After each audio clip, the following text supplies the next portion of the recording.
Now we come to electricity and magnetism physics part 2. Now the first topic in part 2 is magnetic effect of current. We have learnt about charged particles. There are positive and negative charges. We know that like charges repel and unlike charges attract. We have also seen that a current can be created through a battery, and we have also understood Ohm's law. It was first observed by Oersted, actually accidentally, that a magnetic needle is affected near a current carrying wire. A magnetic needle is affected near a current carrying wire. He accidentally discovered this phenomenon while giving a lecture. It was one of the greatest turning points in the history of science. Current in a wire brings about a magnetic effect in the space around it. This is a fundamental law given in nature. To put it simply, current in a wire behaves like a magnet. What is the direction of the magnetic field created by current carrying wire? This is given by the right hand thumb rule. If you imagine holding the current carrying wire in your right hand and with your thumb pointing in the direction of the current, then the curl of your fingers gives the direction of the magnetic field. So that's about magnetic effect of current. It's such a beautifully simple law, isn't it? When there is a current in a wire, it becomes a magnet, and the direction of the magnetic field, as it is called, is given by the right hand thumb rule. Now we come to electromagnetic induction. Now, this is the next topic. We have seen that a current carrying wire produces a magnetic effect. Is the reverse true? Is there a relationship between magnets and currents? Michael Faraday wondered about it and tried many experiments and finally discovered that if you move a magnet near a wire, current is induced in it. Really, this is given in nature.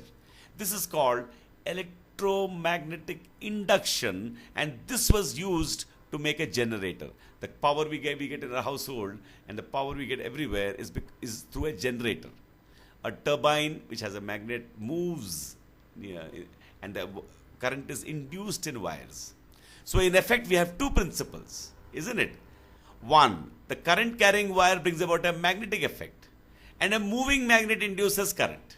These are the fundamental laws of electricity and magnetism. They're such fundamental, so simple and deep laws. Once you understand these two laws, the rest is just details and derivatives of these fundamental laws, even mathematical applications. Now, how do you use the first principle of Oersted, that a current in a wire becomes a magnet? It is used to make motors. Motors work on the principle that a current in a wire creates a magnetic field. What we do is we take a coil, bend it into a loop, and place this coil between two magnets. Now what will happen? The right hand side and left hand side will experience opposite forces of repulsion because the coil has current in it, so it will become a magnet, and this is placed between magnets. Thus they will be in turning motion. The right hand side and left hand side will experience opposite forces of repulsion. Thus they will experience a turning motion. A turning motion is called a torque. In practical motors, many loops are taken, and magnets, the outside magnets, are replaced by electromagnets. Even that is an electromagnet. So that's how the motors work. And how do generators work? Here the opposite principle is used. Generators work on exactly the opposite principle. Here the loop is given a motion. A loop is given a motion so that electric current is induced in it. So if there is a relative motion between a wire and a magnet, current is induced in the wire. Suppose you move a magnet in close to a wire, or you move a wire close to a magnet, both are the same. That's called relative motion. When you do that, current is induced in the wire. So now we got these two fundamental principles, and that's how the generators work. Now we come to the last topic, the electromagnetic waves or the electromagnetic spectrum.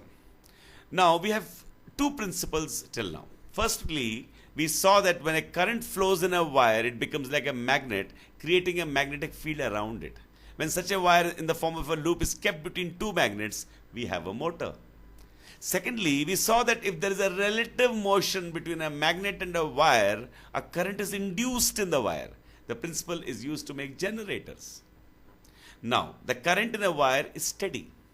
In motors, the current in a wire is steady. What if the current oscillates? In other words, what if the current is not steady? A wondrous thing happens. The changing current obviously creates a magnetic field, but the magnetic field is changing.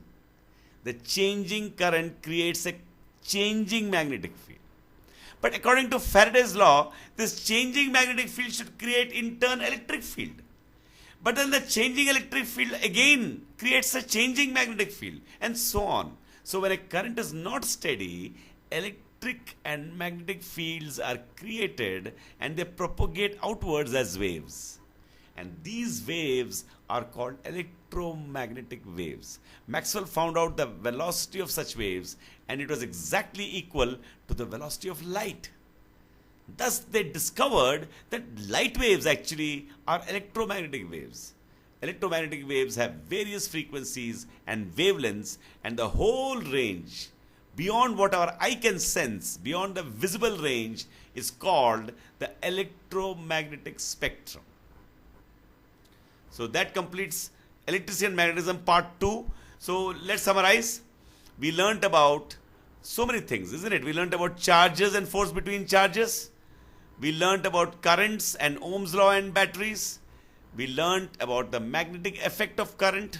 We learnt about electromagnetic induction, the working of motors, the working of generators, and the electromagnetic waves. I hope you enjoyed both the parts, and thank you for listening to the show, and thank you.